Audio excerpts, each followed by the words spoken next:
In a democracy, citizens need to be informed.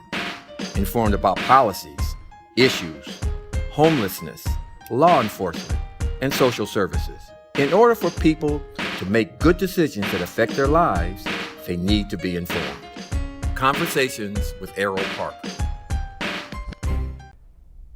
Hello and welcome to Conversations with Erroll Parker. Kenny Booker is a very unusual young man that I have known for a long time.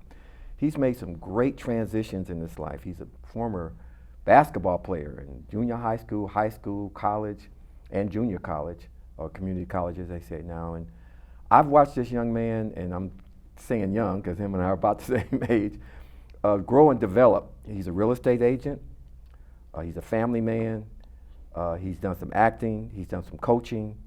And in a period of maybe a decade or so, he played on several championship teams from middle school all the way to the University of California at Los Angeles. Welcome to our program, Kenny. Welcome to Conversations with Erroll Parker. Erroll, thank you for inviting me here. It's been a minute since we talked before, and we kind of reminisced on where we left off last time. And I think at the time that you interviewed me, Coach Barnes was living. Bill Barnes. At Long Beach City College, and I think at that time, Long Beach was going through some transition because Beverly O'Neill was the mayor at that time, and she had done some wonderful things for downtown Long Beach and some hostess of things for Oprah Winfrey and a lot of other celebrities at that time. Beverly O'Neill was the president of Long Beach City College maybe when you was playing basketball there, and Bill Barnes was also one of the coaches there, and so you knew those two people very intimately. They were, well, Bill especially was a mentor of yours, wasn't he? Bill was a mentor and a coach to me and a lot of young guys in the area. I believe he started at Centennial High School. That's right. And then he transitioned with, I think he and Coach Chuck Kane were in the military together. So some of their practices that we had at Long Beach City College were kind of like military style. Well, that was most coaches that where they could scream at you and holler at you, and it wasn't a big thing. You were kind of absorbed by that. But let's go all the way back to Franklin Middle School. Okay. And you played at Franklin Middle School. Did you guys win the middle school championship there at that year? Well, you know, Earl, I believe that we did win some championships at Franklin, and when I started middle school, I had no idea, like a lot of guys, what the future had to offer. And I had a guy, I don't know if you ever remember the movie Back to the Future. Yes. And I had a guy who challenged me. This is cable, so we can use some colorful words. No, right? we can't. Okay. So anyway, he would challenge me every day that he was gonna, how can I put this? He was gonna beat me in the game of basketball every day. So, you know, at first, I took the challenge, and then it continued on to where I think both of us became pretty good. One of us became a high school All-American, which was Trent Gaines. And I turned out to be a pretty decent basketball player as well. But there were times when we'd go into the gym and we'd play hours. And he would pick his favorite team, I'd pick my favorite team, and we'd put on the T-shirts and we'd just go back and forth for hours and hours playing basketball. You know, the thing that I appreciated about you, Kenny, now, you were a center. Yes, sir. In middle school and some in high school, but then you had to make this transition from playing basketball in three outstanding basketball teams at Long Beach Poly. You guys won the 1964 championship. You came off the JV team and contributed there. Then back-to-back, well, you went back-to-back in 64 and 65, and then lost by 1 point to Sierra High School in 1966. But those 3 years that you were at Poly, you guys only lost just a very, very few games. Tell us about those years at Long Beach Poly under Bill Mulligan and Will Forrester? Well, as you know, Earl, a lot of people, when they talk about Long Beach Poly High School, the first thing that comes to mind is athletics. That's right. However, the motto on the marquee says, "Enter to learn and go forth to serve." So not only was Long Beach Poly a great athletic school, but there were a lot of people who would get college scholarships academically. That's right. So it's The home of scholars and champions. the home, enter to learn, go forth to serve, the home of scholars and champions. And since then, they've added Jackrabbit Lane, where when you go to the school, and they have some little footsteps that go into Long Beach Poly, but it's a well-known school throughout the world and the country.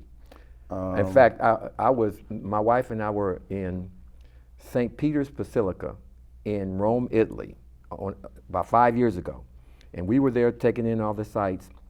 And this old woman, had to be in her 90s, she came up to me, and I had a Poly sweatshirt on. She came up to me, Kenny, and said, "Do you know Snoop Dogg? Do you went to Long Beach Poly? Do you?" And I said, "I kind of know Snoop Dogg," but that was just fun. Long Beach Poly is known worldwide. That's the thing that I wanted to mention, that I believe it was the first high school in Long Beach, and it was always integrated. We had Hispanics, we had Filipino, we had Asians, we had blacks, we had Caucasian, we had every nationality and race on the planet that has entered into Poly and gone on to do great things. How difficult was it to win back-to-back basketball championships at Long Beach Poly? 64 and 65. Well, I like to go back, Earl, to the times when Willie Brown, D. Andrews, and the original Gene Washington, the Brown, Oscar, Ali, all of the athletes that Willie Brown, Willie Martin, yes, and you had mentioned Bill Mulligan when they won a CIF championship in football, and it was always a buzz. It wasn't just football. It was track and field. It was basketball. All the major sports. And in the early '60s, it was baseball as well. Willie Brown led the team to a CIF championship then. Willie Brown, I remember playing at USC. Yes. And they were interviewing John McKay, who was, of course, they had the great football teams, and a lot of Poly players ended up going to USC to play football. That's right. And so Marvin Motley, Erroll McCullough, that's who right, was a fantastic track runner.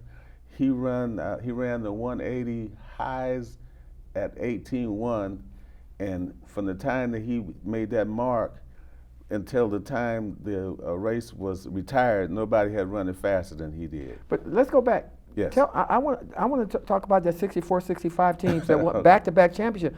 How difficult, you guys won the CIF championship by the widest margin in 65 than anybody's ever done it, I think. But tell us about that North team. Torrance, Ron Taylor was the center. And we had Matt Calvin, Trent Gaines, Gene Washington, Chuck Moore, and Melvin Reed. And Washington, Kenny Washington. I mean, the played football, the quarterback, and he went to Stanford. Gene Washington, I'm sorry. Yes, yeah, Gene Washington. So, winning the basketball championship, first of all, you have to have good coaching. Mm-hmm. And I believe Poly had good coaching, and they had good teachers at that time. I showed you my yearbook, and all of the teachers had gone to major universities, and the school itself had an outstanding tradition, not only with sports but academics. So Gene at that time, I believe, was student body president, and he was a starter on the basketball team as a forward. He was the captain, and he was a quarterback. And he left and went to Stanford. And then Chuck Moore was on that team. I think he and Trent were high school All-Americans back in the day. And Coach Wooden, just a preference, wanted Chuck Moore very badly. Really? In middle school, Chuck was 6'5", 220, and he had a great academic scholarships as well as athletic scholarships, and he was our class president. Now, I'm going to tell you, I talked to Chuck. Chuck really wanted to go to Long Beach City College right out of Poly High School, but he went on to Stanford anyway. He had the grades to go to Stanford. Yes, sir. But he said to me and to others that he that first year, he would rather have gone to Long Beach City College and played with you guys after he graduated, but he went directly on to Stanford. Well, that's something I didn't know. But Chuck was an outstanding young man, very well liked, and even to this day, a lot of people still keep in contact with Chuck Moore. Now, in 1966, you guys lost the CIF championship. You went back-to-back in 64 and 65. Can you remember much about that 1966 team that you guys lost by 1 point? Well, Erroll, I think to this day, when that official blew the whistle, they're still looking for that foul. Yeah. Because I don't think it occurred. I think what happened was the official either panicked or something happened where he blew the whistle and everybody stopped and looked, but there was no foul that was committed. Some people think there were some other things that were going on because we had won the championship the prior 2 years. That's right. And this, the third time would have been a three-peat. But ironically, when I went to see Coach Wooden's stamp unveiled, there was a lady there who went to Sarah High School, and I believe that was a small boys' school in Whittier. And they beat us by 1 point. It was tied up 60-60 at the regulation. The guy who came into the game, I don't think he had played that much. I have the clipping of it, and maybe in between now and whenever we meet again, I can show you that clipping. The guy who came into the game had only played maybe 30 seconds because he came in for somebody who had fouled out the game and he hadn't played that much. And he took a shot. The official blew the whistle, and everybody stopped to look and to see, if he had gotten fouled, if he was on the ground. But he, even to this day, nobody had really seen that foul. A very questionable foul. It was very questionable. Now, you went from Long Beach Poly in 66 and you played at Long Beach City College. How did you fare at Long Beach City College for those 2 years that you went there? What kind of teams did you have and who did you play with? Well, we played against very good junior college teams at that time. Yes. Because at that time, universities and four-year universities and colleges would pick from junior college in California. That's right. To go to play at either USC or UCLA or the major universities. And at that time, the level of play was very, very good because of a guy named Jerry Tarkanian who recruited very heavily from all over the country. He had Sam Robinson, he had John Trapp, he had George Trapp, he had Tap Nixon. Donald Guyton. Donald Guyton, Donald Guyton from Pasadena. Right. Because I think that he was at Pasadena before, Jerry Tarkanian was at Pasadena before he came to Long Beach State. That's right. But he was a very good recruiter. And at Long Beach City College, we beat San Francisco City College for the semi-championship. And then we played Pasadena for the state championship that following night or following day. And they had a loaded team. They had Willie Betts, they had John Trapp, they had George Trapp. Yeah, George Trapp too, huh? They had a very, very good team. Right. And we had a very good record that year. We had played against Santa Monica City College, who at that time had Sidney Wicks, and he transferred that next year to UCLA. Yes. And then there were a lot of other very talented. Who won that game between you and Pasadena? Pasadena beat Long Beach City College in that championship game, and it was a ferocious game. They played above the rim the majority of the game. The floor game was great, and Pasadena City College beat us for the championship. Who was that on night. your team? We had, of course, Trent Gaines. We had Matt Calvin. Matt Calvin. We had a guy from West Virginia named Kerry Bailey. Kerry Bailey. We had a guy from St. Anthony's, Harry Williams, who played on that team, and we had a very talented Yes, team. you that did. year. We didn't lose too many games that season. And now, what about the second year? The first year you played, do you play Pasadena back-to-back for championships at The City? second year, we got beat, I believe, by Cerritos Junior College in the playoffs that year. And a lot of those guys, I think Trent had gone on to Cal. Kerry Bailey went back to West Virginia, and he had the mayor of West Virginia meet him at the plane coming back there. His nickname was Boomerang because he could jump so high, not the first jump, but the second jump as well. And I can remember him, I guess it's a true story, he had jumped so high one time until he had a little knot on his head where he had knocked himself out on the rim because he had jumped so high. He was still elevating so high until he knocked himself out. Reminds on the me rim. of Jumping Joe Caldwell from Fremont High School. Joe Caldwell, yes, he was a great jumper as well. And Billy the Hill McGill. and a lot of those guys, Billy the Hill, a lot of those guys went to junior college first before they Yes, went that's on to right. either Utah or some other colleges. Because the junior college at that time, I believe, was California had a lot of great basketball Oh, players. no at question that about it. And a time. lot of people attended those games. I mean, not as much as they do now, but I went to a few community college games and it was packed. Places like in Fresno and Bakersfield, those people Absolutely. really loved junior college basketball. Now, you transferred to UCLA after 2 years, but you got hurt and you redshirted your first year at UCLA, so you didn't play in the 69 season. 69, see, yes, sir. And how did you injure yourself? Well, we had some very hard practices at UCLA, and Kareem, of course, played at UCLA. Lou Alcindor at Lou that Alcindor time. at that time, and so we were jumping for a rebound, and either somebody stepped on my foot and I didn't leave the ground, and I had injured my leg. But And so you decided to redshirt. I had to redshirt Yeah. because I had a detached patella. I couldn't wow. play. Okay. So prior to that, I believe I had a good chance to get a starting position, and so after that injury, I had to redshirt 1 year. Yeah. How was it academically transferring from Long Beach City College to UCLA?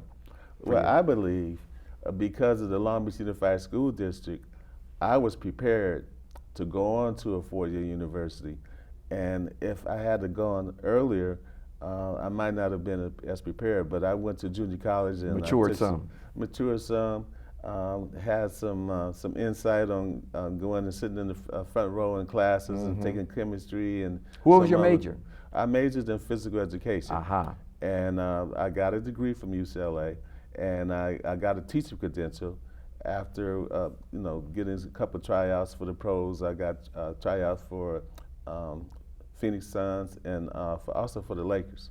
Now, let's talk about those two back-to-back. Well, you didn't play with Lou Alcindor or Kareem Abdul-Jabbar because Correct. you redshirted, but Correct. then you played with Sidney Wicks and Curtis Rowe and Yes. Henry Bibby. Tell us about the 1970 and 71, which is some tough games that you guys played, especially against USC.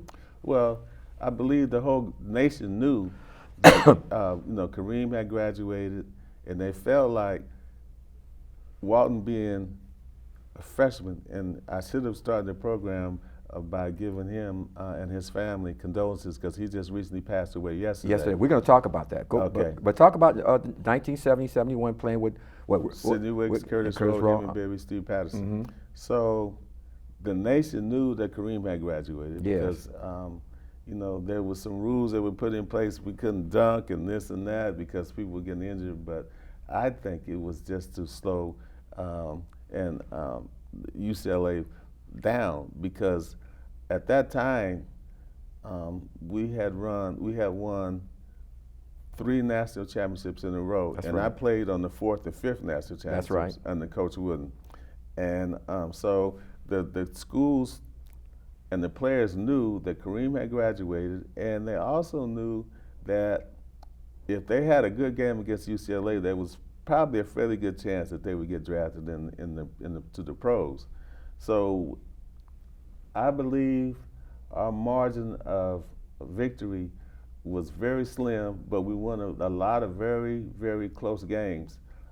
Especially against USC. Now, USC only Yes, lost yes. 2 games that whole, and they had Mo Layton, they had Ron Riley, they had Chris Strobel. They had a great team. They only lost 2 games all that year, and they couldn't go to the playoffs because of that. Well, And they lost to you guys. those of us who can recall, for a portion of that year, USC was rated #1 in That's the right. country because they had Ron Riley, they had Paul Westphal, Joe they had Mo Mackey. Layton, Mackey, Strobelson. Yeah. They had a very good team. Yes. I consider them to be in the second best team in the country. They at that were. time.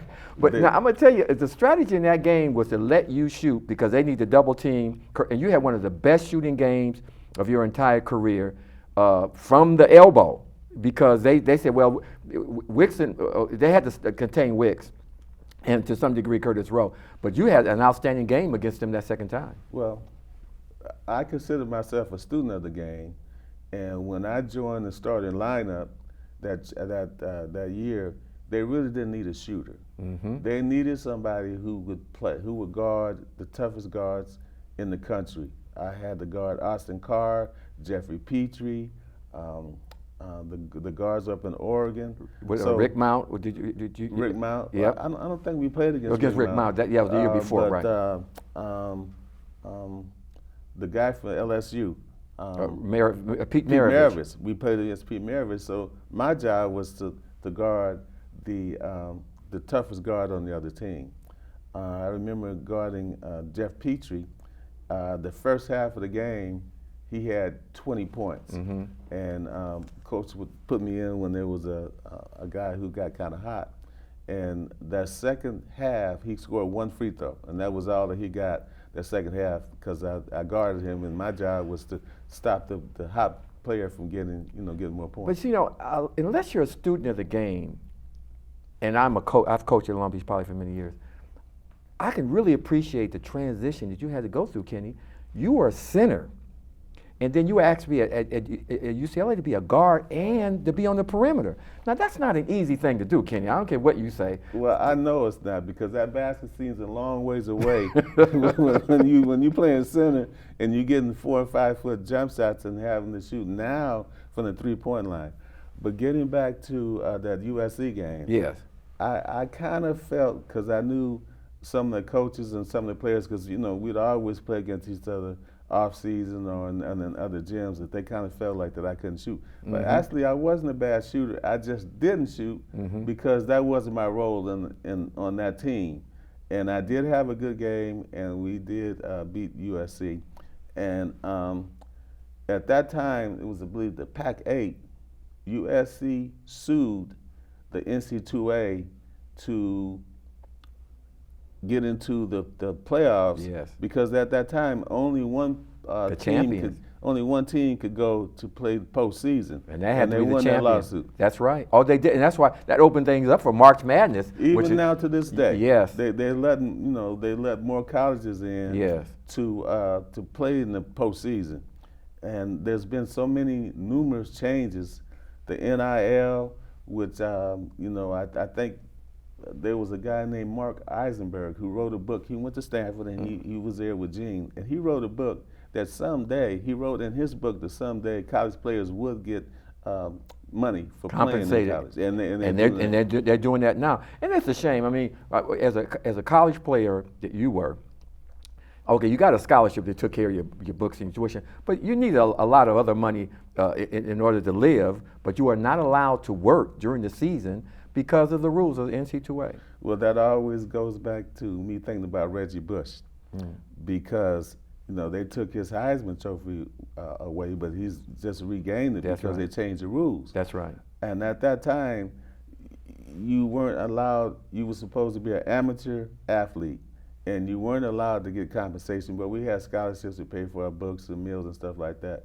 But there was no compensation, which I thought we should have been able to get something, because that 3 hours a day or 2 hours a day is something extra beyond being a regular student that you take out of the time, training table, and all that time to play sports and no compensation for it. Now, after graduating from UCLA, you went into coaching. It was one of the most phenomenal high school during the 70s, Verbum Day High School, and you coached there for 1 year. Yes. And you won a championship. Who did you coach at Verbum Day, and tell us about that year? I had a guy named Lewis Brown, who was my center, and Donnie Daniels, who's done very well in coaching, and I think he's done so well now until he's actually retired. He coached at UCLA, he coached at Utah, and he was one of the nicest guys and a great recruiter. Ricky Hawthorne, who played at Cal. Dwight Slaughter, who was kind of a mentor of everybody know the great Lewis, Raymond Lewis. Yes. So we won the CIF championship, and it was my first year of coaching out of college, and I used pretty much the same diagram and the same practice schedule that Coach Wooden did. And as we know, that was a successful program that he ran. We're going to wrap up now, but we're going to come back and talk to Kenny about life after basketball and the things he is doing now. And just really quick, you're a real estate agent right now. Tell us about what you're doing in real estate, and then we're going to come back after in the next series and talk about John Wooden and Bill Walton. But tell us about your real estate. Yes, I am a real estate agent in the city of Long Beach, and I work for a company called Coastal Equities. And right now, my broker is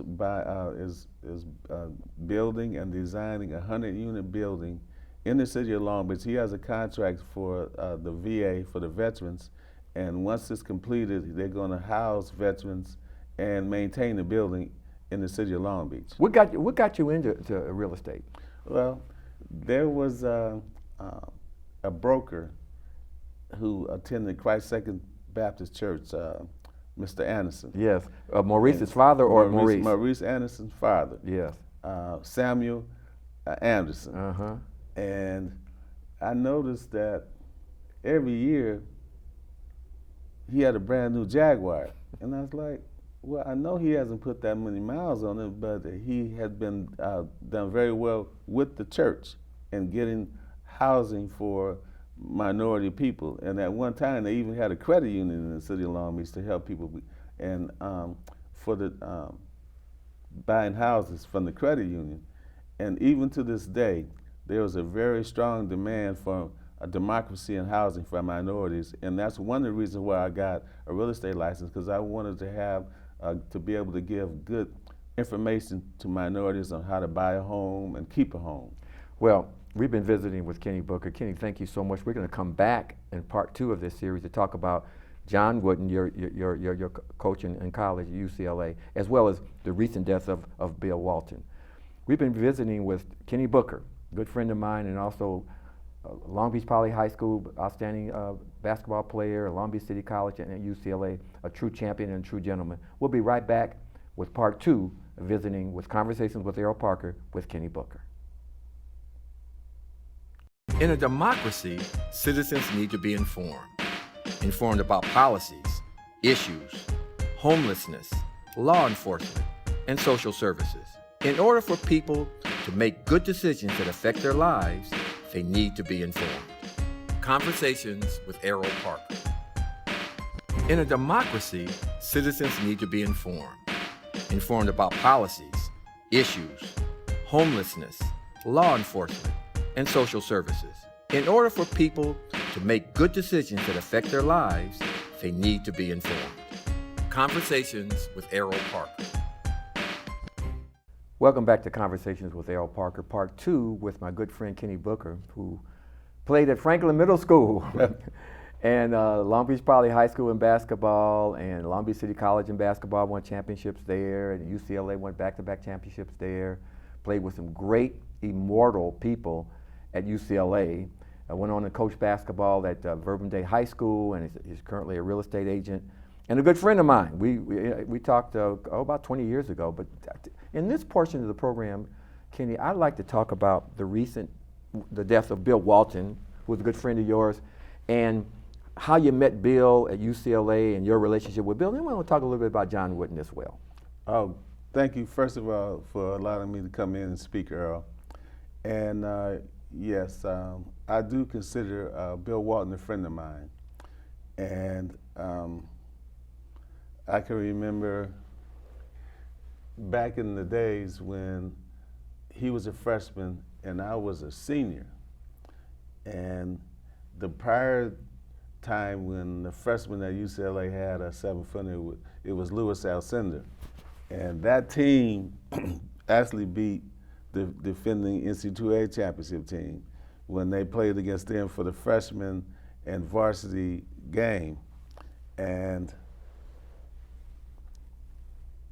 they came over, when I mean they, Bill Walton, Jamal Wilkes, and Tommy Curtis, and we had this scrimmage.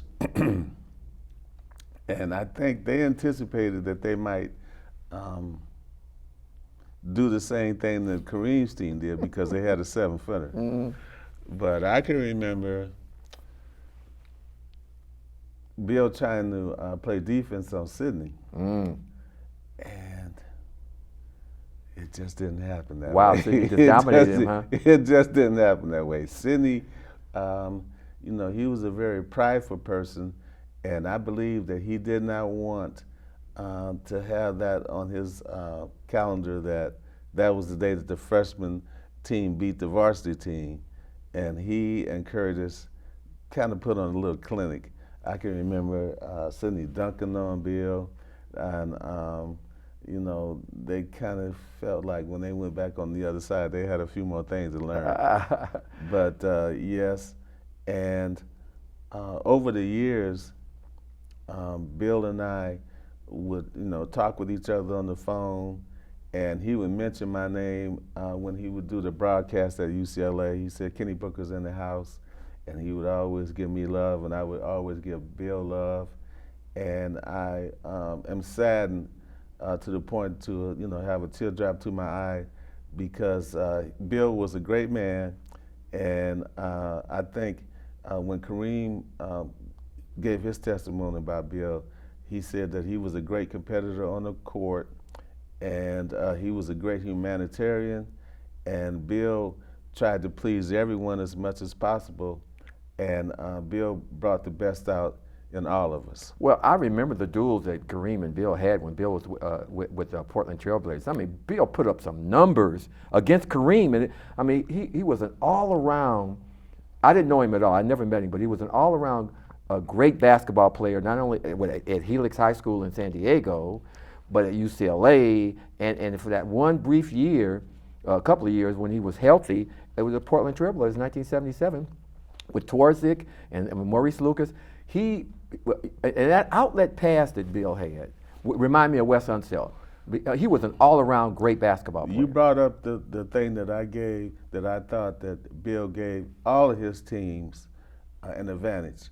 When he grabbed a rebound, he would turn in the air. Yes. And before he even hit the ground, he did an outlet pass. And that was one of the biggest advantages that any team could ever get, especially if you had two good quick guards or even one good quick guard. You get that outlet pass, then you have a fast break. Well, when you're playing with Keith Wilkes at the time and Henry Bibby, and you turn and you in the air, and when they see him go up, they're gone. And a guy like you, you're waiting for the pass, and you can pass that ball quicker down the floor than you could dribbling it down. So Bill Walton and I think him and Wes Unseld probably had the best outlet passes that I ever seen in any individual. Like you said, Bill would get the rebound and turn, and he would turn bam! in midair. Yes. And that would give your team a tremendous advantage. And I have been to his house in San Diego. I've had a dinner with him. I knew his family. And I just, like I said, I had a teardrop in my eye when I found out that well, I knew that there were signs that he was ill. Yes. Because prior to him passing yesterday, some people had told me that he hadn't answered his phone in a couple months. And I kind of suspected that he wasn't in good shape, and I had talked to Andy Hill, and he just said, Ken, one of the best things you could do right now is just pray for him. Because he's in bad shape. Well, he had a stuttering problem. Yes. And one of the most embarrassing times in his life when he was at I think it might have been UCLA, when he couldn't speak well. He was in a speech class, but he worked hard. Marty Glickman worked with him, and he worked hard and became a broadcaster. Now imagine having a stutter. They would not let you near a microphone if you had a stuttering problem, but he worked so hard, and then he got a job doing color commentary. That shows you the competitiveness of this young man. Well, that not only shows you that, but it shows you that for anyone, he's an example. If you have a speech impediment, if you have something, a disability, you can overcome that and become great at what you do, even with having a disability. In 1973, Bill Walton played in the finals of the NC2A. This man shot 21 of 22, made 21 of 22 shots, and a couple of them they took away because he dunked or came near the dunk. But can you imagine in the final game, 21 of 22 with that kind of pressure? Erroll, I can imagine that because I witnessed it at UCLA with some of the great players they had. Henry Bibby did not miss a free throw a whole season. That kind of explains how well he was coached and how good some of the players were at UCLA. Bill went on to play with Boston a couple of years and won a championship with Boston in a reserve role. Yes. But had not for that foot injury, a series of foot injuries which really debilitated him, he was thinking about ending his life because the pain was so bad, but he overcame that. But it had not been for the foot injury that he had, he would even have been a greater professional basketball player. I think so, and I think one of the things that you don't do if you have an 88-game NBA schedule is you don't back away from protein and meats. And I think that kind of affected his body because he tried to become a vegetarian and play on the NBA schedule. Boy. I think you need a steak every now and then, and some chicken every now. I think you need, besides vegetables and oatmeal, I think you need some protein in your body. And that might have been one of the things that maybe hurt him the most with his physical strength was I think he gave up protein. You know, one of the things about Bill, and like I said, I never met him, but he transcended race. Yes. Bill saw no color, apparently. You know, he had friends, and he would give accolades. You know, being tough being African American, especially African American male, Bill would go out of his way to talk about history, to talk about civil rights. Of course, he was a protester on the Vietnam War, but he transcended race as far as I was concerned. Well, Bill was a universal type guy, and he never really wavered or anything in regards to race, and some of his history lessons, some of his universal lessons, I watched on TV yesterday, and he was just a really good guy overall, and he had a great sense of humor, and some of the things that he would bring up in his broadcast, he did a lot of studying, and he knew history with sports. He knew history in American history, and he knew African American history as well, which I had to commend him for just being an overall great universal guy. Speaking of great guys, you know, you had the great pleasure of knowing Bill Walton, but even your coach, John Wooden. Now, Bill Mulligan was a great coach at Poly, but John Wooden had a great influence upon you. Tell us about the relationship you had with John Wooden as a coach and a friend. Well, you know, I can remember the first time I met him, and he had, you know, nicknames like the Wizard of Westwood and stuff like that, which he really didn't like. But the first time I met him, I drove up to Westwood, and I met him in his office. And on his table, he had some little figurines. And I kind of looked at it, and it looked like he had a basketball court, and it looked like a little chess. He had guys with uniforms and numbers, and he looked like he was kind of moving stuff around on his desk. And I was like, some of the comments that he made over the times I heard him speak, he would talk about during a basketball game, the time the ball was in the air. And I said, who thinks about stuff like that? And some of the other ideology that he had was put into his coaching system. And some of his sayings, failure to prepare is failing to prepare. Failing to prepare is preparing to fail. That's right. And he always seemed to be prepared in practice. And at the end of the games, or during the games, he would sit back, fold his uniform, fold up his program, tap on it, throw his wife a kiss, and he felt like he had done his job. And even when I read some of the things that he said about being involved in sports, he loved practice. His whole thing was the journey is more important than the end. Preparing for games, preparing for coaching sessions. He had an 8x10 card that every day, I don't know why he carried it, because we did the same drill from the first day of practice to the last day of practice, but we might have switched the drills around. But basically, fundamentals, his teams didn't make that many mistakes during the game. They didn't double dribble. They didn't walk or do a lot of stuff like that. His teams were more fundamentally sound and in better shape than the other teams. Well, he believed that. I snuck in to practice one time, and you were playing with him, and you guys were about to go and play Notre Dame. They're going to travel to go play Notre Dame. Wow, I remember that. I snuck in. Somebody opened the door, and I snuck in, got way up at the top. And I said, wow, this is going to be a great practice. There's going to be a lot of competition. They're going to play inter-squad drills. And, I mean, Sidney Wicks was there, and Curtis Rowe, and you, and Henry Bibby, and like, it was like fundamental practice even before, I mean, you guys lost the game.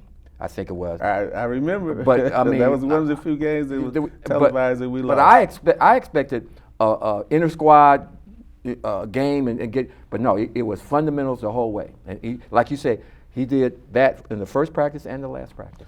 Many people ask me, is it true that he would take his shoe off, smooth the bottom of his socks? Yes. And it was true. It made sure that everybody had their shoelaces tied. Erroll, because those practices were really hard, and they were quickly done. And one of the reasons why he did that was prior to us going there, guys would get blisters on their feet. Yes. Because you continually moving for 2.5, 3 hours a day, at practice every day. And some of the players would, out of a 40-minute game, played 38 minutes. Yes. And back in those days, timeouts were not 5 minutes. You know, you couldn't have the whole 5 commercials running. we had maybe a minute to a minute and a half for timeouts. You got enough time to go in there, sit down, and get back up and go back to playing. But these days, not to say that the guys are not well conditioned or the shoes aren't that good, but it seems like we were in better condition back in those days than they are now. I want to digress from John Wooden a little bit and we'll come back to that. Jerry Norman was the assistant coach, and I was an assistant coach in Long Beach probably for many years. I haven't had a chance to talk to Jerry Norman, but kind of the unsung hero of UCLA basketball was the assistant coach, Jerry Norman. Let's talk about who you knew, Jerry, and he's still living. He's in his 90s. He's still living. Now, Jerry Norman wasn't an assistant coach when I was there. Oh, he wasn't? Oh, okay. He wasn't. It was Denny Crum okay. and Gary Cunningham. I see. Were the two assistant coaches that he had in those days. So when you brought him up, maybe one day you might get a chance to interview yes. Michael Warren. Because Michael Warren and Jerry Norman are very close. Okay. And now, that zone press that Coach Wooden used, was it something that he devised himself, or did he see another team use that and then he used it? It's debatable. Some people say that I think it was Jefferson High School. No, let me tell you, Kenny, and Jerry John was getting beat prior to getting Walt Hazzard and Goodrich. They were getting beat by Cal a lot, and Norman was trying to tell Wooden, we need to speed up the tempo of the game. It's not like they were walking the ball up the floor. So he convinced John Wooden, when Hazzard and Goodrich was there, to put on the zone because he had athletes. Okay. He didn't have a lot of tall guys before Kareem.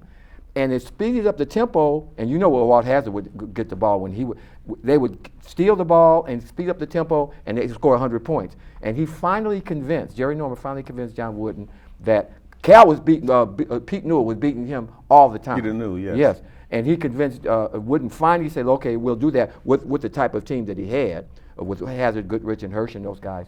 And Jerry Norman was the one, they say, was convinced Wooden. Well, like I said, one of these days you might get a chance to interview Michael Warren. Mike Warren. And I know that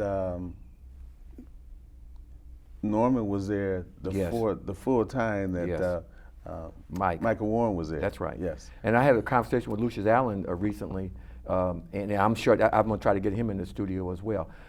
But when you look at John Wooden and Bill Walton, they clashed some. When they wow. Because Bill was, like we said, a Renaissance man. He was a protester. He wanted to wear his hair long. Were you privy to some of those clashes they might have had? I just know that playing for a national championship team, A lot of pressure. and you have a guy who is in the middle of Wilshire Boulevard sitting down as a protester. I don't know if he missed practice that day or not, but I know that there were times when, even before Bill played for Coach Wooden, the famous line was when Bill said, "My hair and my beard does not affect my play, Coach, so I'm going to wear my hair and my beard down to my shoulder when I play." And Coach looked at him and said, "Well, you know, Bill, we're going to miss you." Because, I have rules and principles that I have to have for my team, and you have to be clean shaven, and you have to have your hair cut. That was back in the day. Nowadays, guys pretty much look like they might have played for a rock band, but that's okay. But Coach, wanted his players to look really nice and sharp and stuff. So now, do you remember Jack Hirsch? Now, this is yes. Walt Hazzard told me this about Jack. He said Jack came to practice when Wooden was coach, won the championship '64, and put a Beatle wig on, and was running up at practice, and wouldn't just say anything. And then after the practice, they got him all together, and he said, "Well, Jack, I know you're trying to improve your appearance, but the wig has got to go." There's some of the funniest things that I can remember happening in one of his practices. I guess somebody must have either stepped on a fly or a bug or something that was in the floor, and a player named at that time Louis Alcindor saw it and said, "Coach, there's something on the floor."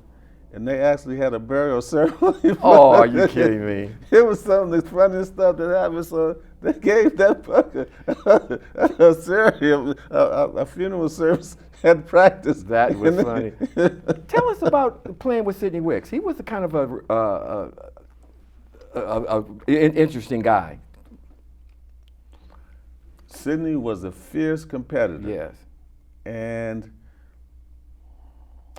like the beginning of a lot of superstars. He wanted his way. Yeah. So there were games when he and Curtis didn't arrive. They weren't really late, but you know, they had their own little annex where they would wear their hats and stuff like that, and walk in front of the crowd before the games. And I saw Sidney drive the baseline not more than one time that it seemed like a mosquito couldn't get through that space that he made it through. And he was so quick, and some of the games had so much pressure on him making that last shot because everybody knew that he was going to get in that last shot. And I'm trying to think exactly, I can't remember exactly which game it was, but Sidney had the ball and he dribbled it, and it was only a few seconds left on the clock, and he went one-on-one, and he made a jumper about 15, 17 feet. And it looked like after he made that shot, he just passed out because there was so much pressure on him. We had, in my era that I played at UCLA, we had several games that were, you know, we won maybe 3 points, That's 5 right. points, 1 point. But the bottom line is we came out victorious that game. Now, the last thing I want to talk about is kind of a sensitive subject here. College basketball, as with amateur athletics as they were, is different now. When you were at UCLA, you guys were poor, but there was a booster that stepped in to help you, not necessarily you, but some other players, that was not an official booster. And I can forget his name, it was a senior moment. We're talking about Sam Gilbert? Sam Gilbert, that's right. And he helped out a lot of players, but according to the NCAA rules, it was illegal. Did you ever have an encounter with Sam Gilbert? And if you did, I know you did some things for other guys. Tell us about the role that Sam Gilbert played. Well, that was before NIL. That was before compensation for players. And I understood before I even got there that Sam had stepped in and had done some things to keep some players happy. Yes. Now, exactly what that was, I just know that he was a booster and he helped to keep some players happy to stay at UCLA because they were thinking about leaving, they were homesick. Yes. They didn't, far away from home. They couldn't go to McDonald's to have a cheeseburger because Or they take had somebody out for, you know. They were poor. Yes. And they were out of state, and so I think he might invite him over for dinner on Christmas and New Year's or something like that. But exactly what took place, I'm not privy of that information, but I understood that he was there to help some players to stay at school. And you know, as a struggling student, you could be local and be struggling, but if you're far away from home, the NCAA didn't allow you to work during the season especially. Exactly. And so you were really poor. I mean, you could go to the dorms to eat if you were living in a dormitory, but the other things that you really, really needed, if your parents weren't able to give you some of the money, you know, you had to struggle. But anyway, be that as it may, Kenny, was this really wonderful talking with you. We're old friends. Say hi to Daisy for me. All right. I knew your mother, didn't know your father. True Long Beach legend. Long Beach Poly High School, go Jackrabbits. But thank you so much for coming in and with Conversations with Erroll Parker and talking about your life in Long Beach, at UCLA, coaching at Verbum High School, being a real estate agent, and really loving Long Beach. Thank you so much for coming. Well, thank you for the opportunity to come in and do my thing one more time and talk to you about my life and sports in general. I appreciate the time to come in and say hello to you. My pleasure. We were visiting with Kenny Booker, who was a Long Beach legend, Long Beach Franklin Junior High School, Go Long Beach Poly Wildcats. Long Beach Poly High School, Long Beach City College Vikings, UCLA Bruins, real estate agent, family man, a legend in Long Beach, and we were happy to have him on Conversations with Erroll Parker. Good night. In a democracy, citizens need to be informed about policies, issues, homelessness, law enforcement, and social services. In order for people to make good decisions that affect their lives, they need to be informed. Conversations with Erroll Parker.